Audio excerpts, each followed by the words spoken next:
ಈ ದಿನ ಮುಖಾಮುಖಿಗೆ ಸ್ವಾಗತ. ನಾನು ಜಿಎಂ ಪವಿತ್ರ.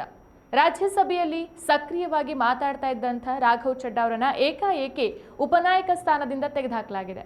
ಅಷ್ಟೇ ಅಲ್ಲ, ಮಾತನಾಡುವ ಅವಕಾಶವನ್ನು ಸಹ ಕಡಿತಗೊಳಿಸುವ ಮಟ್ಟಿಗೆ ಈ ವಿಷಯ ಹೋಗಿದೆ.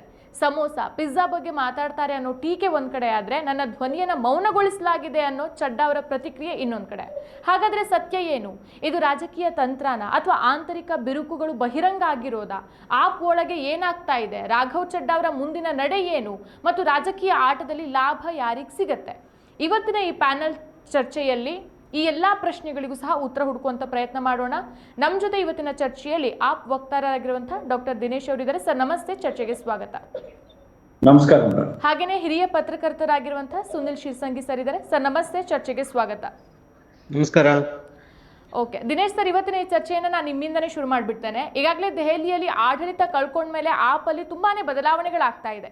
ಈಗ ಚಾಕ್ಲೇಟ್ ಬಾಯ್ ಅಂತ ಕರೆಸ್ಕೊಂಡಿರುವಂತಹ ರಾಘವ್ ಚಡ್ಡಾ ಅವರನ್ನ ಏಕಾಏಕಿ ಯಾಕೆ ಉಪನಾಯಕ ಸ್ಥಾನದಿಂದ ತೆಗೆದುಹಾಕಿದ್ದು? ಅಂಥ ಘಟನೆ ಏನ್ ನಡೀತು ಸರ್? ಇಲ್ಲಿ ಏಕಾಏಕಿ ಏನ್ ತೆಗೆದಿಲ್ಲ.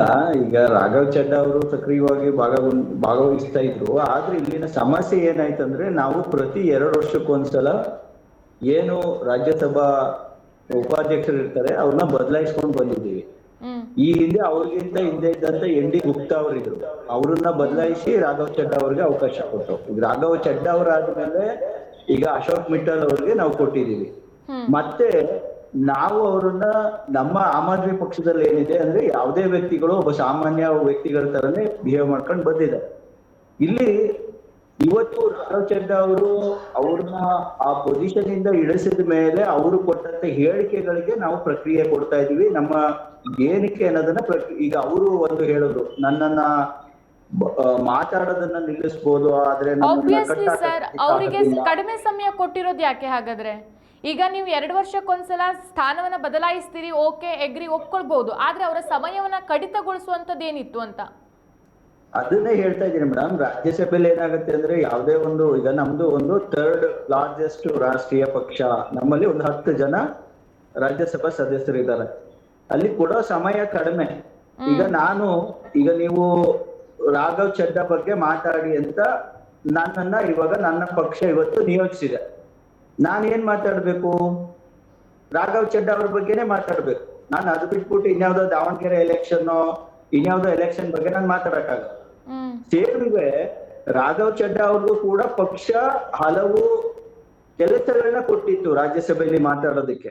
ಅದು ಗ್ಯಾಸ್ ಸಮಸ್ಯೆ ಆಗಿರ್ಬೋದು, ನಿರುದ್ಯೋಗ ಆಗಿರ್ಬೋದು, ಫಾರಿನ್ ಪಾಲಿಸಿಗಳ ಬಗ್ಗೆ ಇರ್ಬೋದು, ಈ ತರ ಅನ್ಎಂಪ್ಲಾಯ್ಮೆಂಟ್ ಬಗ್ಗೆ ಇರ್ಬೋದು, ಮತ್ತೆ ಡೆಲ್ಲಿನಲ್ಲಿ ನಡೀತಾ ಇರುವಂತ ಏನು ಆಮ್ ಆದ್ಮಿ ಪಕ್ಷ ಇನ್ಸ್ಟಾಲ್ ಮಾಡದಂತ CC ಕ್ಯಾಮ್ರಾಗಳನ್ನ ರೀಪ್ಲೇಸ್ ಮಾಡೋದಿರ್ಬೋದು, ಈ ತರ ಹಲವಾರು ಉದ್ದೇಶಗಳನ್ನ ಮಾತಾಡಿ ದೇಶದ ಸಮಸ್ಯೆಗಳನ್ನ ರೆಪ್ರೆಸೆಂಟ್ ಮಾಡಿ ಅಂತ ನಾವು ಅವ್ರಿಗೆ ಒಂದು ನಿದರ್ಶನಗಳನ್ನ ಕೊಟ್ಟಿದ್ದುಂಟು ಆಮ್ ಆದ್ಮಿ ಪಕ್ಷ.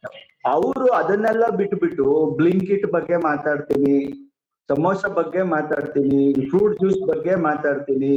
ಇವತ್ತು ಜ್ವಲಂತ ಸಮಸ್ಯೆಗಳೇನು ಈ ದೇಶದಲ್ಲಿ ನಡೀತಾ ಇರೋದು? ಜನರಿಗೆ ಗ್ಯಾಸ್ ಸಿಗ್ತಾ ಇಲ್ಲ, ಗ್ಯಾಸ್ ಇಂದ 1 ಕೋಟಿ ಉದ್ಯೋಗ ನಷ್ಟ ಆಗ್ತಾ ಇದೆ. ಮತ್ತೆ ಇವ್ರು ಮಾಡಿದಂತ ಫಾರಿನ್ ಪಾಲಿಸಿಗಳಾಗಿರ್ಬೋದು, ಇವತ್ತು ಟ್ರಂಪ್ ಕೇಳ್ಕೊಂಡು ನಾವು ವಿದೇಶದಿಂದ ಏನು ನಮ್ಮ ತೈಲವನ್ನ ತರಿಸ್ಕೊಳ್ಳುವಂತ ನೀತಿಗೆ ಹೋಗಿರೋದಿರ್ಬೋದು, ಈ ಎಲ್ಲಾ ವಿಚಾರಗಳನ್ನ ಮಾತಾಡಿ ONGC ನಷ್ಟಕ್ಕೆ ತಳ್ಳಿರ್ಬೋದು. ONGC ಇವತ್ತು ನಿಮಗೆ ಗೊತ್ತು, ಪ್ರಧಾನಮಂತ್ರಿ ನರೇಂದ್ರ ಮೋದಿ ಅವರು ಬರಕ್ ಮುಂಚೆ 18,000 ಕೋಟಿ ಪ್ರಾಫಿಟ್ ಅಲ್ಲಿತ್ತು. ಇವತ್ತು 1 ಲಕ್ಷ ಕೋಟಿಗೂ ಹೆಚ್ಚಿಗೆ. ಅಂದ್ರೆ ನಿಮ್ಮ ಮಾತಿನ ಸಾರಾಂಶ ಒಟ್ಟಿನಲ್ಲಿ ರಾಘವ್ ಚಡ್ಡಾ ಅವರು ದೊಡ್ಡ ದೊಡ್ಡ ಸಮಸ್ಯೆಗಳೆಲ್ಲ ಬಿಟ್ಟು ಸಣ್ಣ ಸಣ್ಣ ಚಿಲ್ಲರೆ ಪಲ್ರೆ ಬಗ್ಗೆ ಮಾತಾಡ್ತಿದ್ರು ಅಂತನಾ? ಹೌದು, ಪಕ್ಷ ನಿಯೋಜಿಸಿದ್ದು. ಈಗ ಅವ್ರನ್ನ ರಾಜ್ಯಸಭೆ ಕಳಿಸಿದ್ಯಾರು? ಪಕ್ಷ. ಅವರು ಎಲೆಕ್ಟೆಡ್ ಪರ್ಸನಾಲಿಟಿ ಅಲ್ಲ, ರಾಜ್ಯಸಭೆಯಿಂದ ಇವ್ರನ್ನ ಅಪಾಯಿಂಟ್ ಮಾಡಿ ಕಳಿಸಿರೋದು MLA ಗಳಿಂದ. ಏನ್ ಕಳಿಸಿದ್ರು? ನಮ್ಮ ಪಂಜಾಬ್ ಇಂದ ಎಲೆಕ್ಟ್ ಮಾಡಿ ಯಾಕೆ ಕಳಿಸಿದ್ರು? ಮತ್ತೆ ಇವ್ರನ್ನ ನಾವು ಕಳಿಸಿರೋ ಉದ್ದೇಶ ಏನು? ಮತ್ತೆ ಇವ್ರೇನ್ ಮಾಡಿದ್ರು? ಸಂಪೂರ್ಣವಾಗಿ ಬಿಜೆಪಿಯ ತೆಕ್ಕೆಗೆ ಸೇರ್ಕೊಂಡು ಬಿಜೆಪಿ ಅವರು ಹೇಳ್ಕೊಟ್ಟಂಗೆ ನಡೀತಾ ಹೋದ್ರು. ಇದು ಸಮಸ್ಯೆ ಆದಾಗ ನಾವು ತಗೋಬೇಕಾದ, ಈಗ ಸಂಜಯ್ ಸಿಂಗ್ ಕೂಡ ರಾಜ್ಯಸಭೆಯಲ್ಲಿ ಇದ್ದಾರೆ. ಸಂಜಯ್ ಸಿಂಗ್ ಅವರು ಇವ್ರಿಗಿಂತ ಹೆಚ್ಚಾಗಿ ಮಾತಾಡ್ತಾರೆ. ಆದ್ರೆ ಅವ್ರು ಮಾತಾಡೋ ವಿಚಾರಗಳು ಯಾವ್ದು, ಇವ್ರು ಮಾತಾಡೋ ವಿಚಾರಗಳು ಯಾವ್ದು? ಸಂಜಯ್ ಸಿಂಗ್ ಅವರು ದೇಶದ ಜ್ವಲಂತ ಸಮಸ್ಯೆಗಳನ್ನ ಮಾತಾಡ್ತಾರೆ. ಈಗ ಅವ್ರನ್ನ ಅಧ್ಯಕ್ಷದಿಂದ ಇಳಿಸಿಲ್ವಲ್ಲ. ಯಾಕೆ ಇಳಿಸಿಲ್ಲ ಅಂದ್ರೆ ಇವರು ಬಳಸ್ಕೊಳ್ತಾ ಇರೋದು ಒಂದು ಪಕ್ಷದ ಕಾರ್ಯಕರ್ತನಾಗಿ ವರ್ಕ್ ಮಾಡ್ತಾ ಇಲ್ಲ. Is working like A celebrity ತರ ಅವ್ರು ಕೆಲಸ ಮಾಡ್ಕೋತಾ ಇದ್ದಾರೆ. ಅವ್ರಿಗೆ ಎಷ್ಟಿಗೆ ಬೇಕು, ಪಕ್ಷದ ಕಟ್ಟುನಿಟ್ಟಲ್ಲಿ ಕೆಲಸ ಮಾಡ್ತಾ ಇಲ್ಲ. ಮತ್ತೆ ಇನ್ನೂ ಒಂದ್ ಹೇಳ್ತೀವಿ, ಚೀಫ್ ಎಲೆಕ್ಟ್ರಲ್ ಕಮಿಷನ್ ಅವ್ರನ್ನ ಓಕೆ ಸರ್, ಒಂದೇ ಸೆಕೆಂಡ್, ನಾನು ನಿಮ್ಮನ್ನ ಮತ್ತೆ ಮಾತಾಡಿಸ್ತೇನೆ. ಸುನಿಲ್ ಸರ್, ರಾಘವ್ ಚಡ್ಡಾ ಅವರು ವಿಡಿಯೋದಲ್ಲಿ ಏನ್ ಹೇಳ್ತಾರೆ, ನನ್ನನ್ನ ಮೌನಗೊಳಿಸಲಾಗಿದೆ ಆದ್ರೆ ನಾನು ಸೋತಿಲ್ಲ ಅಂತ ಹೇಳ್ತಾರೆ. ಇದು ಆಪ್ಗೆ ಬ್ಯಾಕ್ ಫೈರ್ ಏನಾದ್ರು ಆಗ್ಬಹುದಾ ಅಂತ? ಇಲ್ಲಿ ಮುಖ್ಯವಾಗಿ ಕೇವಲ ಆಮ್ ಆದ್ಮಿ ಪಕ್ಷ ಬಿಟ್ಟು ಒಂದು ಓವರ್ ಆಲ್ ರಾಜಕೀಯ ಚಿತ್ರಣವನ್ನು ನೋಡೋಣ ಅಂತ ಅನ್ಸುತ್ತೆ ಪವಿತ್ರ. ಬದಲಾಗಿ ಇನ್ನು ಉಲ್ಕಾ ಪ್ರಪಾತ್ ಅಂತ ಏನ್ ಹೇಳ್ತೀವಿ, ಉಲ್ಕಾ ರಾಜಕೀಯ ಆಗುತ್ತೆ, ಅದು ಆಗ್ತಾ ಇದೆ ಅಂತ ಹೇಳ್ಬೋದು. ಯಾಕಂದ್ರೆ ಇತ್ತೀಚಿನ ದಿನಗಳಲ್ಲಿ ರಾಜಕೀಯ ಸಮೀಕರಣಗಳು ದಿನದಿಂದ ದಿನಕ್ಕೆ ಬದಲಾಗ್ತಾ ಇದ್ದಾವೆ. ಆ ರೀತಿಯಾಗಿ ನಾಯಕರುಗಳು ಹುಟ್ಕೊಳ್ತಾ ಇದ್ದಾರೆ. ಇಲ್ಲಿ ಸೋಷಿಯಲ್ ಮೀಡಿಯಾಕ್ಕೆ ಸಾಲರಿ ಕೊಡೋ ಶಕ್ತಿ ಇದ್ರೆ ಸಾಕು, ಹಗಲು ರಾತ್ರಿ ಅನ್ನೋದ್ರೊಳಗೆ ನಾಯಕರು ಹುಟ್ಕೊಳ್ತಾ ಇದ್ದಾರೆ. ಚಪ್ಪಾಳೆಗಳಿಂದ ಹುಟ್ಕೊಂಡ ನಾಯಕರು ಅಷ್ಟೇ ಬೇಗ ಉದುರ್ತಾರ ಅನ್ನೋ ಒಂದು ಇದು ಆತಂಕ ಯಾವಾಗ್ಲೂ ಕಾಡ್ತಾ ಇತ್ತು. ಅದಕ್ಕೆ ಸ್ಪಷ್ಟವಾಗಿ ಗೊತ್ತಾಗ್ತಾ ಇದೆ. ಅದು ನಾವು ತೇಜಸ್ವಿ ಅವರಿಂದ ನೋಡ್ಬೋದು ಅಥವಾ ರಾಘವ್ ಚಡ್ಡಾ ಅವರಿಂದ ನೋಡ್ಬೋದು. ಇಲ್ಲಿ ಒಂದು ಸಮಸ್ಯೆ, ಮೂಲಭೂತ ಸಮಸ್ಯೆ ಏನ್ ಕಾಣುತ್ತೆ ಅಂದ್ರೆ, ರಾಘವ್ ಚಡ್ಡಾ ಅವರು ತಮ್ಮ ಏನು ಇಮೇಜ್ ಏನಿತ್ತು, ಮುಖ್ಯವಾಗಿ ಮಧ್ಯಮ ವರ್ಗದ ವ್ಯಕ್ತಿಗಳನ್ನ ಇಟ್ಕೊಂಡು ಮಧ್ಯಮ ವರ್ಗದ ಸಮಸ್ಯೆಗಳು ಏರ್ಪೋರ್ಟ್ ಅಲ್ಲಿ ಸಿಗ್ತಾ ಇಲ್ಲ, ಎಷ್ಟು GB ಮಾತಾಡಿದ್ರಿ ಏನು ಅಂತ ತುಂಬಾ ಸರಳವಾದ ಮೂಲಭೂತ ಸಮಸ್ಯೆಗಳೆಲ್ಲದ ಜನರಿಗೆ ಸ್ಪಂದಿಸದ, ಸಮಾಜಕ್ಕೆ ಸ್ಪಂದಿಸದ ಕೆಲವು ಇದನ್ನ ಇಟ್ಕೊಂಡು ಮಾತಾಡ್ತಾ ಇರೋದು ಸ್ಪಷ್ಟ. ಅದು ನಿಜ, ಅದರಲ್ಲೇನು ಎರಡು ಮಾತಿಲ್ಲ. ಆದ್ರೆ ಇಲ್ಲಿ ಅದೇ ಕಾರಣಕ್ಕಾಗಿ ಅವ್ರನ್ನ ತೆಗೆದಿದ್ದಾರೆ ಅನ್ನೋದು ಕಂಡು ಬರ್ತಾ ಇಲ್ಲ. ಯಾಕಂದ್ರೆ ರಾಜಕೀಯ ಬೆಳವಣಿಗೆಗಳು ತುಂಬಾ ವಿಚಿತ್ರವಾಗಿರ್ತವೆ. ಒಂದು, ಅರವಿಂದ್ ಕೇಜ್ರಿವಾಲ್ ಅವ್ರನ್ನ ಬಂಧಿಸಿ ಅವ್ರನ್ನ ಜೈಲಲ್ಲಿ ಇಟ್ಟಾಗ ಇಡೀ ಆಮ್ ಆದ್ಮಿ ಪಕ್ಷ ರಸ್ತೆಗಿಳಿದಿತ್ತು. ಆ ಸಂದರ್ಭದಲ್ಲಿ ಇವರು ತಮ್ಮ ಆರೋಗ್ಯ ಸರಿ ಇಲ್ಲ ಅಂತ ಲಂಡನ್ದಲ್ಲಿ ಉಳಿದುಕೊಂಡಿದ್ರು. ಅದರ ನಂತರ ಅವ್ರು ಬಿಡುಗಡೆ ಆದ ನಂತರವೂ ಇವರು ಆ ಅಂತರವನ್ನು ಕಾಯ್ದುಕೊಂಡಿರೋದು ಸ್ಪಷ್ಟವಾಗಿ ಕಂಡು ಬರ್ತಾ ಇತ್ತು ಅವ್ರ ನಾಯಕರ ಪರ. ಯಾಕಂದ್ರೆ ಅವ್ರು ರಾಜ್ಯಸಭೆಗೆ ಹೊರಟಾಗ ನನ್ನ ರಾಜಕೀಯದಲ್ಲಿ ಹೆಜ್ಜೆ ಹೆಜ್ಜೆಗೂ ಕಳಿಸಿದ ವ್ಯಕ್ತಿ ನನ್ನ ರಾಜ್ಯಸಭೆಗೆ ಕಳಿಸಿದ್ದಾರೆ, ರಾಜ್ಯಸಭೆಗೆ ಹೋಗ್ತೇನೆ ಅಂತ ಅರವಿಂದ್ ಕೇಜ್ರಿವಾಲ್ಗೆ ತಮ್ಮ ಗುರು ಅಂತ ಹೇಳ್ಕೊಂಡಿದ್ದಾರೆ ರಾಘವ್ ಚಡ್ಡಾ. ಆ ಗುರು ಜೈಲಿಗೆ ಹೋದಾಗ ಯಾವ ರೀತಿ ನಡ್ಕೊಂಡ್ರು ಅನ್ನೋದು ಅವ್ರ ಪಕ್ಷಕ್ಕೆ ಕಾಡ್ತಾ ಇದೆ. ಅವ್ರ ಪಕ್ಷದ ಇತಿಹಾಸ ಇದೆ, ಅದು ಬೇರೆ ಪಕ್ಷದಿಂದ ಏನು ಭಿನ್ನವಾಗಿಲ್ಲ. ಅರವಿಂದ್ ಕೇಜ್ರಿವಾಲ್ಗೆ ವಿರುದ್ಧವಾಗಿ ನಡೆದುಕೊಂಡ್ರೆ ಆ ಪಕ್ಷದಲ್ಲಿ ಉಳಿಯೋದು ಕಷ್ಟ. ಅದು ಈಗಾಗಲೇ ಪಕ್ಷ ಹುಟ್ಟುವ ಮೊದಲ ಬಾರಿ ಸರ್ಕಾರ ಮಾಡುವ ಮೊದಲೇ ಆ ಪಕ್ಷ ಹುಟ್ಟು ಹಾಕಿದ ಏನು ವ್ಯಕ್ತಿಗಳು ಇದ್ರಲ್ಲ, ಪ್ರಶಾಂತ್ ಭೂಷಣ್ ಮತ್ತೆ ಯೋಗೇಂದ್ರ ಯಾದವ್, ಅವರನ್ನು ಇದೇ ರೀತಿ ಹೊರಗಡೆ ಹಾಕಿದ್ದಾರೆ. ಇದು ಪ್ರಥಮ ಬಾರಿಗೆ ಏನಲ್ಲ. ಯಾರು ಅರವಿಂದ್ ಕೇಜ್ರಿವಾಲ್ ಅವ್ರ ಲೈನ್ ಅಲ್ಲಿ ನಡೀತಾರೆ ಅವ್ರು ಆ ಪಾರ್ಟಿಯಲ್ಲಿ ಉಳ್ಕೊಂಡಿದ್ದಾರೆ. ಅದಕ್ಕೆ ಇನ್ನೊಂದು ಉದಾಹರಣೆ ರಾಘವ್ ಚಡ್ಡಾ. ಬಟ್ ರಾಘವ್ ಚಡ್ಡಾ ಅವರ ಇತ್ತೀಚಿನ ನಡವಳಿಕೆಗಳನ್ನು ನೋಡಿದ್ರೆ ಅವರು ಆಮ್ ಆದ್ಮಿ ಪಕ್ಷದ ಸಂಸದರಿಗಿಂತನೂ ಒಬ್ಬ ಜನರಲ್ ಮಧ್ಯಮ ವರ್ಗವನ್ನು ಪ್ರತಿನಿಧಿಸುವ ವ್ಯಕ್ತಿಯಾಗಿ ಕಾಣಿಸ್ತಾ ಇದ್ ಹೊರತು ಆಮ್ ಆದ್ಮಿ ಏನು ತನ್ನಂತ ಬಿಂಬಿಸಿಕೊಳ್ಳಲು ಪ್ರಯತ್ನಿಸಿತ್ತು ಅದರ ಪ್ರತೀಕವಾಗಿ ಅವ್ರು ಕಂಡು ಬರ್ತಾ ಇರಲಿಲ್ಲ. ಆದ್ರೆ ಇಲ್ಲಿ ಮುಖ್ಯ ಪ್ರಶ್ನೆ ಹೇಳೋದೇನಂದ್ರೆ, ಅವ್ರನ್ನ ತೆಗಿಬೇಕಾದ್ರೆ ಪಕ್ಷದ ಒಂದು ಆಂತರಿಕ ಸಭೆ ನಡೆಯಲ್ವಾ? ಆ ಸಭೆಯಲ್ಲಿ ಅವರು ತಿಳಿಸಲ್ವಾ? ಅದನ್ನ ಇನ್ಫಾರ್ಮ್ ಮಾಡಲ್ವಾ? ಕೇವಲ ಡೈರೆಕ್ಟ್ ಆಗಿ ನೀವು ರಾಜ್ಯಸಭೆಯ ಸ್ಪೀಕರ್ ಅವರಿಗೆ ಮಾಹಿತಿ ಕೊಡ್ತೀರಾ, ಅವ್ರಿಗೆ ಮಾತನಾಡಲು ಅವಕಾಶ ಕೊಡಬಾರ್ದು. ಇದು ಎಷ್ಟು ಪ್ರಜಾಸತ್ತಾತ್ಮಕ ನಡೆ ಅಂತ. ಯಾಕಂದ್ರೆ ಯೋಗೇಂದ್ರ ಯಾದವ್, ಪ್ರಶಾಂತ್ ಭೂಷಣ್ ಅವ್ರು ತೆಗೆದಾಗ ಇವ್ರು ಇದೇ ರೀತಿ ನಡ್ಕೊಂಡಿದ್ರು. ಕುಮಾರ್ ವಿಶ್ವಾಸನ್ ಪಾರ್ಟಿಯಿಂದ ಬಿಟ್ಟು ಹೋದಾಗ ಇವ್ರು ಇದೇ ರೀತಿ ನಡ್ಕೊಂಡಿದ್ರು. ಇದು ಆ ಪಕ್ಷ, ಹೊಸದಾಗಿ ಹುಟ್ಟುಕೊಂಡ ಪಕ್ಷ, ನಾವು ತುಂಬಾ ಭ್ರಷ್ಟಾಚಾರದ ವಿರುದ್ಧ ಹೋರಾಟ ಮಾಡೋ ಪಕ್ಷ ಅಂತ ಹೇಳ್ಕೊಂಡ್ ಬಂದ ಪಕ್ಷ ಆಂತರಿಕ ಪ್ರಜಾಸತ್ತಾತ್ಮಕ ಬಗ್ಗೆ ತಮ್ಮಂತ ಪ್ರಶ್ನೆ ಮಾಡ್ಕೋಬೇಕಾಗತ್ತೆ. ರಾಘವ್ ಚಡ್ಡಾ ಆ ಪಕ್ಷಕ್ಕೆ ಅವರು ದ್ರೋಹ ಬಗೆದಿದ್ದಾರೆ ಅಂದ್ರೆ ನಿಜವಾಗ್ಲೂ ಅವ್ರ ಮೇಲೆ ಕ್ರಮ ಕೈಗೊಳ್ಬೇಕಾದ ಹಕ್ಕು ಆ ಪಕ್ಷಕ್ಕಿದೆ. ಯಾಕಂದ್ರೆ ಪಕ್ಷದ ತಂದೆಯಾದ ಸಿದ್ಧಾಂತ ಇರುತ್ತೆ. ಬಟ್ ಅದು ಆಂತರಿಕ ಪ್ರಜಾಪ್ರಭುತ್ವ ಎಷ್ಟು ಪಾಲಿಸಿದೆ ಅದು ಮುಖ್ಯ ಪ್ರಶ್ನೆ ಆಗಿರುತ್ತೆ. ಮೋಸ್ಟ್ ಪ್ರಾಬಬ್ಲಿ ಆ ಪ್ರಶ್ನೆಗೆ ಅವ್ರು ಯಾರು ಉತ್ತರ ಕೊಡ್ಲಿಕ್ಕೆ ರೆಡಿ ಇಲ್ಲ. ಓನ್ಲಿ ರಾಘವ್ ಚಡ್ಡಾ ಅವ್ರು ಏನು ಉತ್ತರ ಕೊಟ್ಟಿದ್ದಾರೆ ಅದಕ್ಕೆ ಆತಿಶಿ ಅವರು ಉತ್ತರ ಕೊಟ್ಟಿದ್ದಾರೆ ಮಾತಾಡಿದ್ದಕ್ಕೆ, ಬೇರೆಯವರು ಉತ್ತರ ಕೊಡ್ತಾ ಇದ್ದಾರೆ. ಇದು ದೇಶ ಕೇಳುವ ಪ್ರಶ್ನೆಗಳು ಬೇರೆ, ಇವ್ರು ಹೇಳುವ ಉತ್ತರಗಳು ಬೇರೆ. ಹೇಗೆ ಆಡಳಿತ ಪಕ್ಷ ನಡೆಸ್ತಾ ಇದೆ, ಮೋದಿ ಅವರಿಗೆ ಅಥವಾ ಅವ್ರ ಪಕ್ಷಕ್ಕೆ ಯಾವುದೇ ಪ್ರಶ್ನೆ ಕೊಡಿದ್ರೆ ಅವ್ರು ಉತ್ತರ ಕೊಡೋಲ್ಲ. ಆ ರೀತಿ ಬೇರೆ ಪಕ್ಷಗಳು ಆದ್ರೆ ಡಿಫ್ರೆನ್ಸ್ ಏನಾಗುತ್ತೆ? ಈ ಪಕ್ಷನು ಡಿಫ್ರೆಂಟ್ ಪಾರ್ಟಿ ಅಂತ ಏನ್ ಕನ್ಸಿಡರ್ ಮಾಡ್ತಾ ಇದ್ರು ಜನ. ಅದಕ್ಕಾಗಿ ದೆಹಲಿಯಲ್ಲಿ 2 ಸಲ ಆರ್ಚ್ ಕಳಿಸಿದ್ರು, 3 ಬಾರಿ ಅವ್ರು ಸರ್ಕಾರ ಮಾಡಿದ್ರು, ಪಂಜಾಬ್ ಅಲ್ಲಿ ಸರ್ಕಾರ ಮಾಡಿದ್ದಾರೆ. ಹೀಗಾಗಿ ಆಂತರಿಕ ಪ್ರಜಾಪ್ರಭುತ್ವ ಇರ್ಬೇಕಾಗತ್ತೆ. ಅದಕ್ಕಾಗಿ ಅವ್ರು ಸ್ಪಷ್ಟ ಉತ್ತರಗಳನ್ನು ಜನಕ್ಕೆ ಕೊಡಬೇಕಾದ ಕರ್ತವ್ಯ ಆಮ್ ಆದ್ಮಿ ಪಕ್ಷದ ಮೇಲೆ ಇದೆ ಅಂತ ಹೇಳ್ಬೋದು. ಸರ್, ಈಗ ಕೇಜ್ರಿವಾಲ್ ಅವ್ರ ಕೆಂಗಣ್ಣಿಗೆ ಗುರಿಯಾದ್ರೆ ಪಕ್ಕ ಅವರು ಪಾರ್ಟಿಯಿಂದ ಹೊರಗೆ ಹೋಗ್ತಾರೆ. ಅದಕ್ಕೆ ಉದಾಹರಣೆ ಬೇಕಾದಷ್ಟಿದೆ. ಯೋಗೇಂದ್ರ ಯಾದವ್ ಅವರು ಇದ್ದಾರೆ ಅಥವಾ ಪ್ರಶಾಂತ್ ಭೂಷಣ್ ಅವರು ಇದ್ದಾರೆ, ಅವರನ್ನು ಸಹ ಪಾರ್ಟಿಯಿಂದ ತೆಗೆದ್ರು. ಅಂದ್ರೆ ಕೇಜ್ರಿವಾಲ್ಗೆ ಯಾರೆಲ್ಲ ಇಷ್ಟ ಆಗೋದಿಲ್ವೋ ಅವರನ್ನ ಎಲ್ಲರನ್ನೂ ತೆಗಿಬಹುದು. ಅದು ಏಕಾಏಕಿ ಆಂತರಿಕ ಸಮಿತಿಯಲ್ಲಿ ಡಿಸ್ಕಷನ್ ಆಗದೇನೆ. ಹಲವು ಬಾರಿ ಮೌಖಿಕವಾಗಿ ಇದ್ರ ಬಗ್ಗೆ ಹೇಳಿದ್ದಾರೆ. ನೀವು ಡಿಸ್ಕಷನ್ ಮಾಡಬೇಕಾದ ಟಾಪಿಕ್ಗಳು ಇದು, ನೀವು ಈ ರೀತಿಗಳಲ್ಲಿ ಬಿಹೇವ್ ಮಾಡಬಾರ್ದು ಅಂತ ಹಲವು ಬಾರಿ ಅವ್ರಿಗೆ ಮೌಖಿಕವಾಗಿ ಹೇಳಿದ್ದಾರೆ ಎಲ್ಲ. ಆದ್ರೂ ಕೂಡ ಅವರು ಸಂಪೂರ್ಣವಾಗಿ, ನಿಮ್ಗೆ ಇನ್ನೊಂದು ಗೊತ್ತು, ಅರವಿಂದ್ ಕೇಜ್ರಿವಾಲ್ ಅವ್ರನ್ನ ಬೇರೆಯ ಲಿಕ್ಕರ್ ಕೇಸ್ ನಲ್ಲಿ 18ನೇ ಆರೋಪಿ ಮಾಡಿದ್ರು. 19ನೇ ಆರೋಪಿನ ಇವ್ರನ್ನು ಕೂಡ ಮಾಡ್ಬೇಕು ಅಂತ ಇತ್ತು ಅಲ್ಲಿ. ಇವರು ಆ ಒಂದು ಇದಕ್ಕೆ ಬಿಜೆಪಿ ಜೊತೆ ಕಾಂಪ್ರಮೈಸ್ ಆಗಿದ್ದು ಕೂಡ ಸಂಗತಿಗಳಲ್ಲಿ ಇದೆ. ಇವ್ರ ಕಾಂಪ್ರಮೈಸ್ ಆಗಿದ್ರೆ ನೀವು ಆಗ್ಲೇ ಅದ್ರ ಬಗ್ಗೆ ಆಕ್ಷನ್ ತಗೊಳ್ಬೇಕಿತ್ತು. ಇಷ್ಟು ಡಿಲೇ ಯಾಕೆ ಮಾಡಿದ್ರು? ಮೇಡಮ್, ಒಬ್ಬ ವ್ಯಕ್ತಿ ಇಷ್ಟು ದಿವಸ ನಾವು ಬೆಳೆಸಿದ ವ್ಯಕ್ತಿ ಸಡನ್ ಆಗಿ ಇನ್ನೊಂದು ಪಕ್ಷಕ್ಕೆ ಹೋಗ್ಬಾರ್ದು ಅನ್ನೋದಕ್ಕೋಸ್ಕರ ನಾವು ಆ ವ್ಯಕ್ತಿನ ಇಟ್ಕೊಂಡ. ಮತ್ತೆ ಇನ್ನೊಂದು ಹೇಳೋದಾದ್ರೆ, ಈ ವ್ಯಕ್ತಿ 2012ರಲ್ಲಿ ಒಬ್ಬ ಸಾಮಾನ್ಯ ಮನುಷ್ಯನ ನಾವು ಸಾಮಾನ್ಯ ಪಕ್ಷವಾಗಿ ಬೆಳೆಸ್ಕೊಂಡು MLA ಮಾಡಿ, ನಂತರ ಈತನ ವ್ಯಕ್ತಿತ್ವ ಹೇಗಿದೆ ಅಂದ್ರೆ ಒಳ್ಳೆ ವಾಕ್ಚಾತುರ್ಯ ಇರೋ ಮನುಷ್ಯ ಅಂದ್ಬಿಟ್ಟೆ ನಾವು ರಾಜ್ಯಸಭೆ ಕಳಿಸಿದ್ದು. ಈ ದೇಶಕ್ಕೆ ಉದ್ದೇಶವಾಗಿ ಮಾತಾಡ್ಲಿ, ದೇಶದ ಸಮಸ್ಯೆಗಳನ್ನ ಮಾತಾಡ್ಲಿ ಅಂತ. ಬಟ್ ಇವ್ರು ಎಲ್ಲೋ ಒಂದು ಕಡೆ ಕಾಂಪ್ರಮೈಸ್ ಆಗಿ, ಈ ಕಾಂಪ್ರಮೈಸ್ಗೋಸ್ಕರ ನಮ್ಮ ಪಕ್ಷದ ಹಿತವನ್ನ ಬಲಿ ಕೊಡೋದಕ್ಕೆ ಹೋದಂತ ವ್ಯಕ್ತಿ. ಮತ್ತೆ ನೀವು ವಿಷಯ ಎಲ್ಲ ಮಾತಾಡ್ತಿದ್ದೆ, ಆದ್ರೆ ಸುನಿಲ್ ಸರ್ ಕೇಳಿರುವಂತ ಪ್ರಶ್ನೆಗೆ ನಿಮ್ ಕಡೆಯಿಂದ ಉತ್ತರ ಇಲ್ಲ ಸರ್. ಪ್ರಜಾಸತ್ತಾತ್ಮಕವಾಗಿ ನಡೆದಿದ್ಯಾ ಅಂತ ಪ್ರಶ್ನೆ ಕೇಳಿದ್ರು ಅವರು. ಪಕ್ಷದಿಂದ ಉಚ್ಚಾಟನೆ ಮಾಡಿಲ್ಲ, ಕೇವಲ ಅವರ ಏನಿತ್ತು ಅವರ ರಾಜ್ಯಸಭೆಯಲ್ಲಿ ಉಪನಾಯಕನ ಪರಿಸ್ಥಿತಿಯನ್ನ ಬೇರೆಯವ್ರು ಕೊಟ್ಟಿದೀವಿ, ಬೇರೆಯವ್ರು ಟ್ರಾನ್ಸ್ಫರ್ ಮಾಡಿದ ರೀತಿ ಇವ್ರಿಗೂ ಟ್ರಾನ್ಸ್ಫರ್ ಮಾಡಿದೀವಿ, ಅಷ್ಟಕ್ಕೆ ಅವ್ರು ರಿಯಾಕ್ಷನ್ ಮಾಡಬಾರ್ದು. ಯಾಕಂದ್ರೆ ಒಂದು ಪಕ್ಷದಲ್ಲಿ ಒಂದು ಹುದ್ದೆಗಳನ್ನ ಕೊಟ್ಟಾಗ ಆ ವ್ಯಕ್ತಿ ಆ ಹುದ್ದೆಗೆ ಇಷ್ಟು ದಿವಸ ಕೊಟ್ಟಿದ್ದ ಅವಕಾಶಗಳಿಗೆ ಥ್ಯಾಂಕ್ಸ್ ಹೇಳ್ಬೇಕು, ಇನ್ನೊಬ್ರಿಗೆ ಅವಕಾಶ ಮಾಡ್ಕೊಡ್ಬೇಕು. ಇಲ್ಲ ಪಕ್ಷದ ಏನು ಅಜೆಂಡಾ ಇರ್ತವೆ ಅವುಗಳಿಗೆ ವರ್ಕ್ ಮಾಡ್ಬೇಕು. ಅದನ್ನು ಬಿಟ್ಟು ಇವರು ಸಂಪೂರ್ಣವಾಗಿ ಅಪೋಸಿಷನ್ ಪಾರ್ಟಿ ಜೊತೆ ಕೈ ಜೋಡಿಸ್ಕೊಂಡು ನಮ್ಮ ಪಕ್ಷದ ಅಂದ್ರೆ ಪಕ್ಷದ ಸಿದ್ಧಾಂತಗಳಾಗ್ಲಿ, ಪಕ್ಷದ ಏನು ನಮ್ಮ ಕಾರ್ಯಗಳಿದಾವೆ ಅವುಗಳನ್ನ ಸಂಪೂರ್ಣ ಮೂಲೆ ಗುಂಪು ಮಾಡಿ, ಇವಾಗ ನಿಮಗ್ ಗೊತ್ತಿರ್ಬೋದು ಅರವಿಂದ್ ಕೇಜ್ರಿವಾಲ್ ಬಗ್ಗೆ ಎಲ್ಲಿ ಇವರು ಮಾತಾಡಿದ್ದಾರೆ. ಈಗ ಸರ್ ಓಕೆ, ಮತ್ತೆ ಮಾತಾಡ್ಸ್ತೇನೆ. ಸುನಿಲ್ ಸರ್, ನೀವೇನೋ ಮಾತಾಡ್ತಾ ಇದ್ರಿ. ಇಲ್ಲ ಸರ್, ನೀವು ಒಂದೇ ಸ್ಟೇಟ್ಮೆಂಟ್ನೇ ಪದೇ ಪದೇ ಕೊಡ್ತಿದ್ದೀರಾ. ಅದೇ ಸರ್, ನೀವು ಒಂದೇ ಸ್ಟೇಟ್ಮೆಂಟ್ನೇ ಪದೇ ಪದೇ ಕೊಡ್ತಿದ್ದೀರಾ. ಅರವಿಂದ್ ಕೇಜ್ರಿವಾಲ್ ಅವರ ಬಗ್ಗೆ ಮಾತಾಡಿಲ್ಲ ಅನ್ನೋದನ್ನೇ ನೀವು ಪದೇ ಪದೇ ಹೇಳ್ತಾ ಇದ್ದೀರಾ ಅಂತ. ಅಂದ್ರೆ ನಾವ್ ಹೇಳಿದ್ದೇಳಿಲ್ವಾ, ಗ್ಯಾಸ್ ಸಮಸ್ಯೆ, ಫಾರಿನ್ ಪಾಲಿಸಿ, ಅದೇ ನೀವು ಆಗ್ಲೇ ಅದನ್ನ ಹೇಳಿದ್ರಿ ಸರ್. ಈಗ ನಮ್ಮ ಪಕ್ಷ, ಈಗ ಒಬ್ಬ ಪಕ್ಷದಲ್ಲಿ ಈಗ ನಾನು ವಕ್ತಾರನ ಯಾತಕ್ಕೆ ನಿಯೋಜನೆ ಮಾಡ್ತಾರೆ, ಇಂಥ ಟಾಪಿಕ್ ಮಾತಾಡಿ ಅಂತ ನಿಯೋಜನೆ ಮಾಡ್ತಾರೆ. ರಾಜ್ಯಸಭೆಯಲ್ಲಿ ಇಂಥವ್ರು ಮಾತಾಡ್ಬೇಕಪ್ಪ ಅಂತಾನೆ ಅವ್ರನ್ನ ಮಾಡ್ತಾರೆ.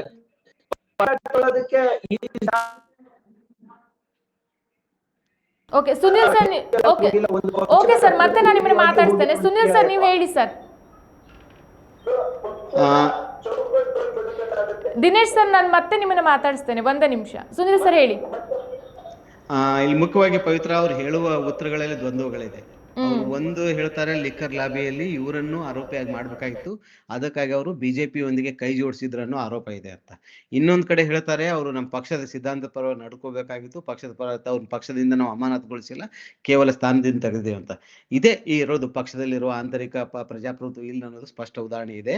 ಅವ್ರನ್ನ ಅಕಸ್ಮಾತ್ 19ನೇ ಆರೋಪಿಯನ್ನಾಗಿ ಮಾಡ್ಬೇಕಾಗಿತ್ತು, ಅವ್ರು ಬಿಜೆಪಿ ಜೊತೆ ಮಾಡಿದ್ದಾರೆ ಅಂತ ಅನ್ನೋ ಒಂದು ಸಂಪೂರ್ಣ ವಿಶ್ವಾಸ ಇವ್ರಿಗಿದ್ರೆ ಅವಾಗ್ಲೇ ಅವ್ರ ಪಕ್ಷದ ಬಂದ ಕ್ರಮ ತೆಗೆದುಕೊಳ್ಬೇಕಾಗಿತ್ತು.